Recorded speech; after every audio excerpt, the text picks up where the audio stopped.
สบายดีพ่อแม่พี่น้องเบิดสุขุสุคนทางไกลทางฝั่งไทยฝั่งลาวนี่คือเฮือนน้องสาวข้าพเจ้าเองเด้อขอความช่วยเหลือเบิดสุขุสุคนผู้ใดที่มีน้ำจิตน้ำใจผู้ใดที่มีใจบุญช่วยที่ช่วยได้เนาะเบื้องลุ่มแม่นอยู่ตารางแม่นเศร้าข้าพเจ้าเองเลยมาเก่าเศร้ายังบ่ทันได้เห็นหยังเลยและเฮือนแม่นเฮือนน้องสาวไม่เวลา 14:30 นาทีของวันที่26 เดือน 4 2024เนาะขอวอนถึงพ่อแม่พี่น้อง FC บ่สุขสุขคนผู้ใดที่ใจบุญช่วยผู้ละ10ผู้ละ20ก็ได้พี่น้องโอ้โหเนี่ยสิว่าข้าพเจ้าเองออกมาแต่ชวนเนาะเมื่อฮอดเฮือนเขาว่าเฮือนน้องสาวเจ้าถูกไฟไหม้แล้วก็เสาเฮือนที่จะเลื่อยมาอยู่กองตารางก็ถูกไหม้หมดข้าพเจ้าเองก็บ่รู้จักแนวสิเว้าพี่น้อง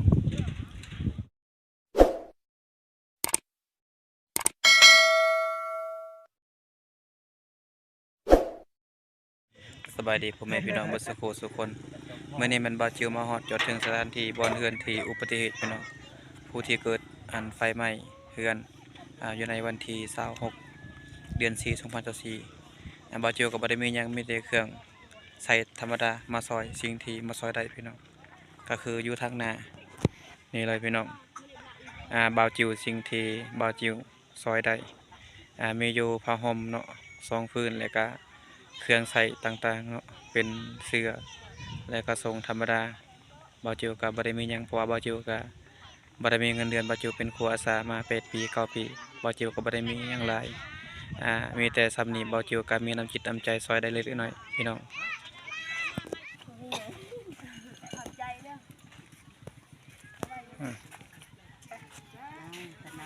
หลายคนมาซอยพี่น้องมีข้าวสารแล้วก็เครื่องใช้มีหยังผ้าห่มบ่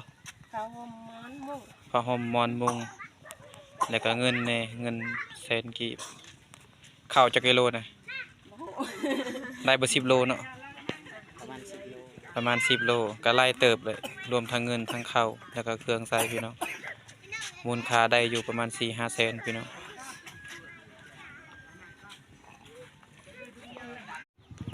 นี่มีแต่เพิ่นมาสวยพี่น้องมีแต่เครื่องมีแต่ผู้นำจิตนำใจมีผ้าห่มสาดเนาะแล้วก็เครื่องใช้หลายคนในบ้านผู้ละเล็กผู้ละน้อยพี่น้องเข้ามาช่วยกันเพราะว่าไม้กับเฮาก็เอาหยังบ่ทันหมดเลยพี่น้องบ่ว่าเขานำซ้ำปลาถ้วยบวงถือว่าไหม้หมดเลยพี่น้องเขาเอาบ่ทัน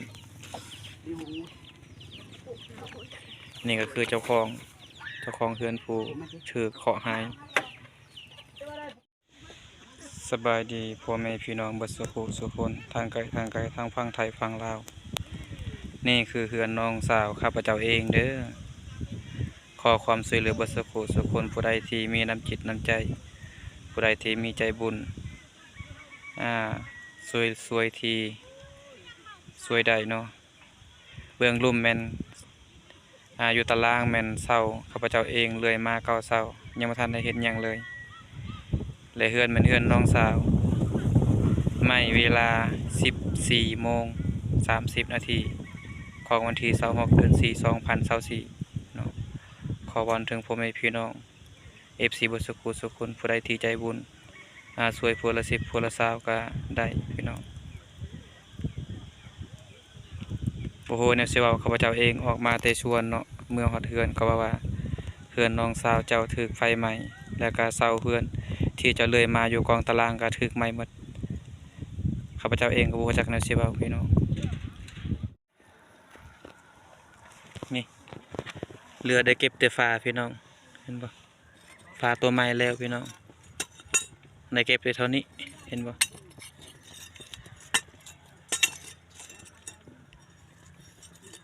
ยังใส่การได้อยู่บ่พี่น้องเห็นบ่ยังเหลือแต่เท่านี้พี่น้องแนวอื่นบ่ได้เหลือจักอย่างเลยยังเก็บได้แต่ตัวนี้พี่น้อง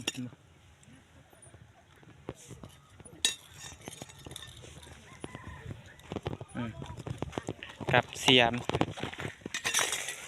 2 อันพี่น้องนี่ อุ๊ยยังฮ้อนพี่น้องนี่ยังเหลือแต่เสียมกับผ้าพี่น้องเอ้ยแนวอื่นเอาบ่ทันเอาบ่ได้มันใหม่หมดตัวนี้มันเป็นเหล็กเลยก็เลยยังเก็บได้พี่น้องตัวมันเป็นยางแล้วก็ใหม่หมดพี่น้องเขาวนำซ้ำปลาอาหารการกินเครื่องนุ่งของใส่บ่ได้มีจักอย่างพี่น้องยังเหลือแต่เท่านี้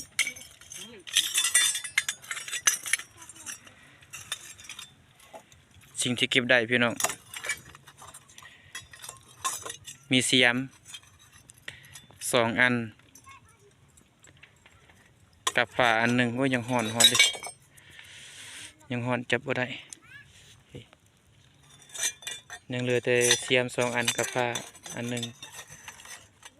เหลือนั้นเป็นไม้มาเลยเป็นอาหารการกินเขานำซ้ำปลาเครื่องนุ่งของใส่เครื่องนุ่งของใส่ไม้เบิด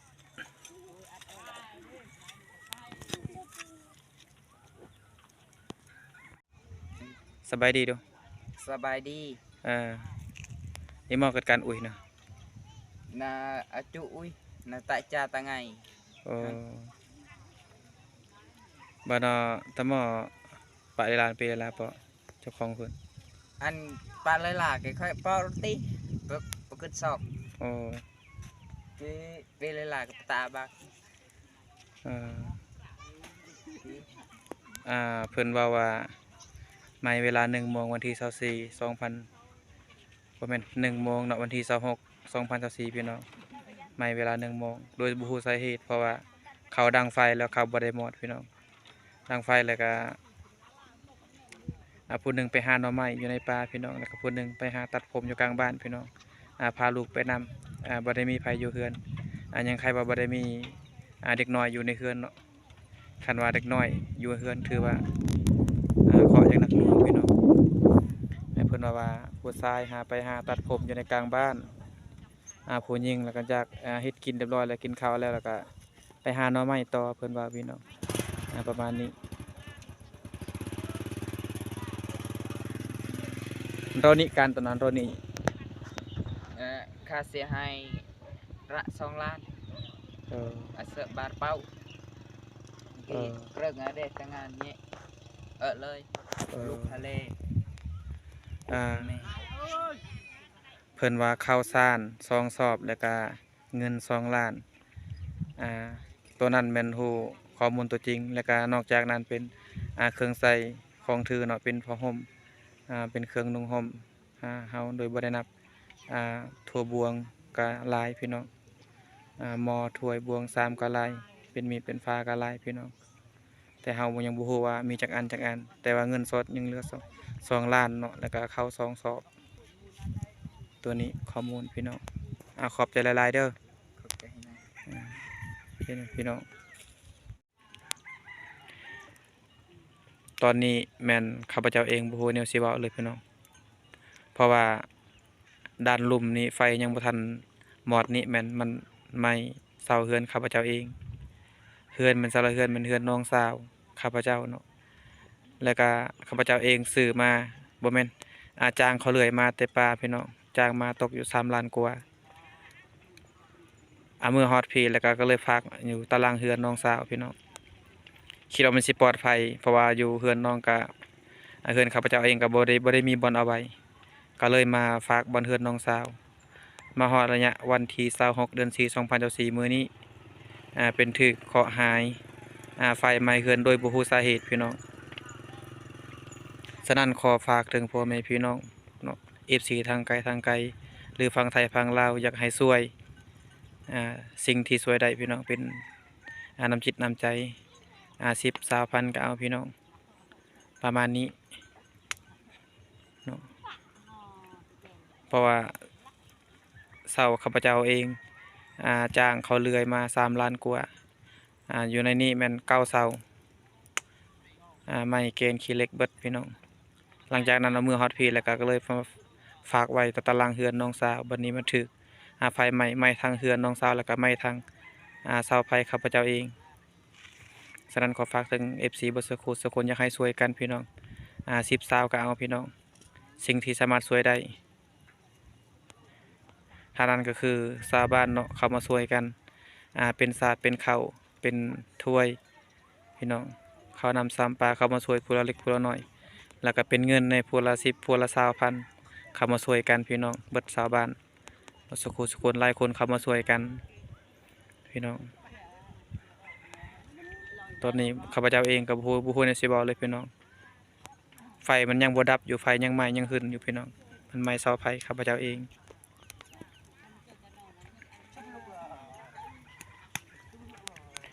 ไหม้เวลา14:30นพี่น้องของวันที่26 เดือน 4 2024เบิดเลยบ่เหลือจักตอนบ่เหลือจักอย่างเขานำซ้ำปลาถ้วยบวงเบิดพี่น้องบ่ได้มีจักอย่างมื้อนี้เป็นมือถือเคราะห์หายอยากนักหน่วงจ้ะสำหรับตัวนี้เนาะเบาจิวก็สิลาพาจากคือกันพี่น้องเพราะว่าเบาจิวก็เสียหายหลายคือกันเฮือนก็เป็นเฮือนของน้องสาวข้าพเจ้าเองและข้าพเจ้าก็ปะไว้เสาเฮือนอยู่ในนั้นก็มีอยู่9เสาพี่น้องเสาไม้เหล็กเสาไม้แกนครับพี่น้องแกนไม้ขี้เหล็กพี่น้องก็มูลค่าอยู่3 ล้านจ้างเขาเลื่อยก็บ่ฮู้แนวสิเว้าเลยพี่น้องขอฝากถึง FC เบิดสุขสุคนทางไกลทางใต้ทางเหนือเนาะหรือทางฝั่งไทยฝั่งลาวขอให้ช่วยกันพี่น้องเป็น10 สาวก็เอาพี่น้องขอขอบใจ